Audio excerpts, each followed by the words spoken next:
Hello दोस्तों, आज जानते हैं सुनामी के बारे में। आज वीडियो में बात करते हैं सुनामी। सुनामी की विश्लेषण करते हैं आज वीडियो में हम। भूकंप और ज्वालामुखी से महासागरीय धरातल में अचानक हलचल पैदा होती है और महासागरीय जल का अचानक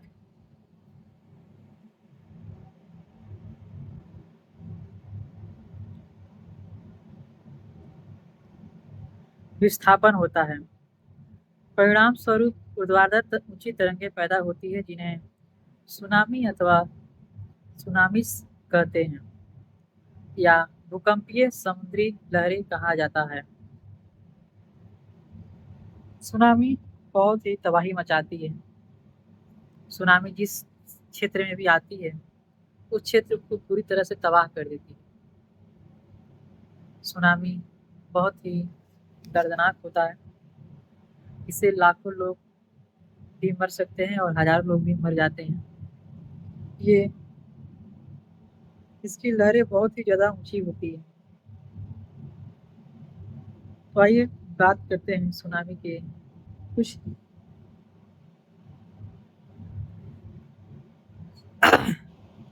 सामान्यतः शुरू में सिर्फ एक ऊर्ध्वाधर तरंग ही पैदा होती है, परंतु कालांतर में जल तरंगों की एक श्रृंखला बन जाती है।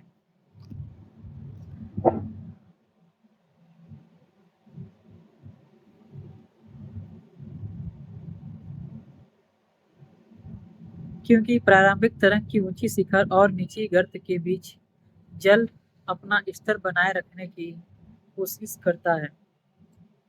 महासागर में जल तरंग की गति जल की गहराई पर निर्भर करती है। इसकी गति उथले समुद्र में ज्यादा और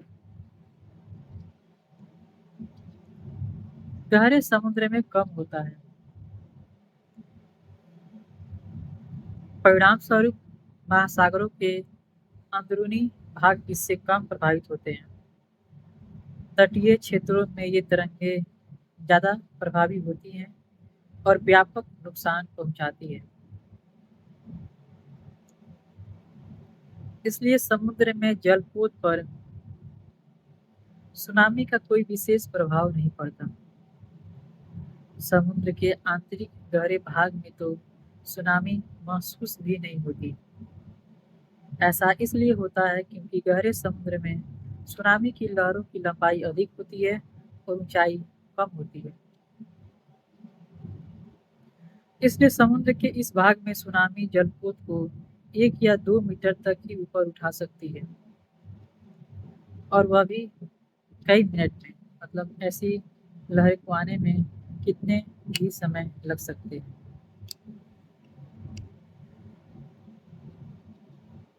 इसके विपरीत जब सुनामी उथले समुद्र में प्रवेश करती है तब इसकी तरंग लंबाई कम होती चली जाती है, समय वही रहता है और तरंग की ऊंचाई बढ़ती जाती है। कई बार तो इसकी ऊंचाई 15 मीटर या उससे भी अधिक हो सकती है, जिससे तटीय क्षेत्र में भीषण विध्वंस होता है। इसलिए इन्हें उथले जल की तरंगे भी कहते हैं।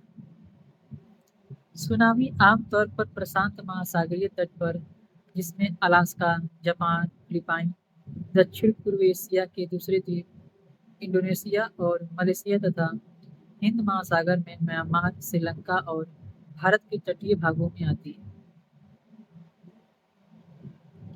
तट पर पहुंचने पर सुनामी तरंगें बहुत अधिक मात्रा में ऊर्जा निर्मित करती है और समुद्र का जल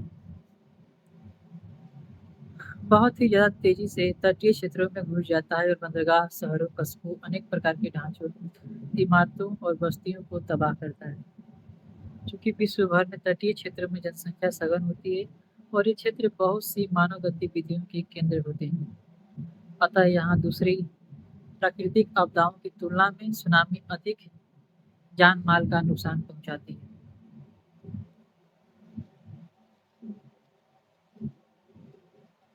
दूसरी प्राकृतिक आपदाओं की तुलना में सुनामी के प्रभाव को कम करना कठिन है,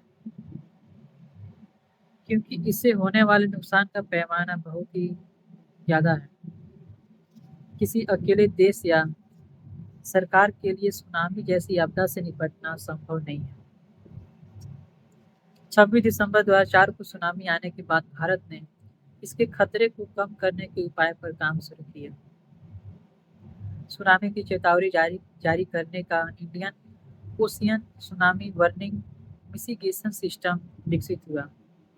भारत, ऑस्ट्रेलिया, इंडोनेशिया समेत 18 देश इस बात पर सहमत हुए कि वे आपस में सुनामी जैसी किसी भी आपदा की भविष्यवाणी संबंधी सूचना एक दूसरे के साथ साझा करें।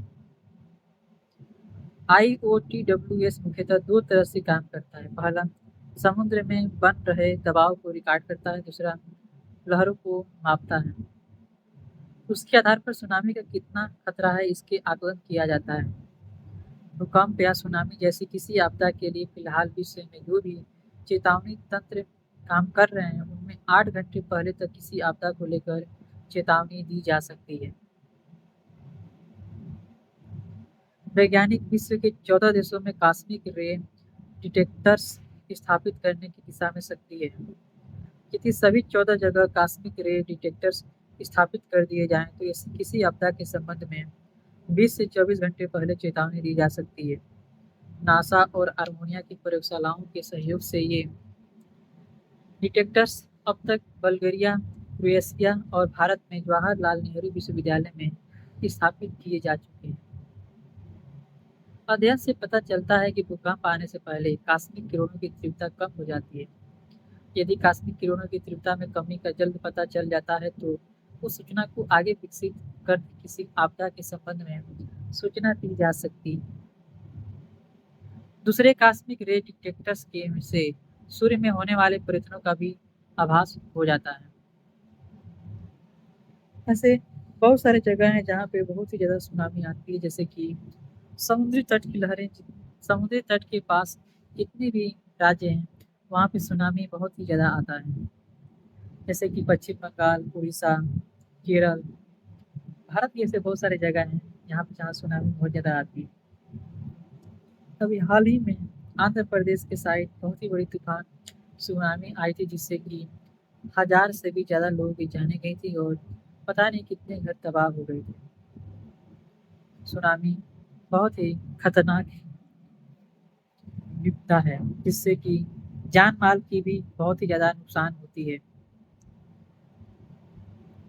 सुनामी की बात करें तो सुनामी हमेशा से बहुत ही ज़्यादा खतरनाक थी और बहुत ही ज़्यादा लोग इससे मरते भी हैं।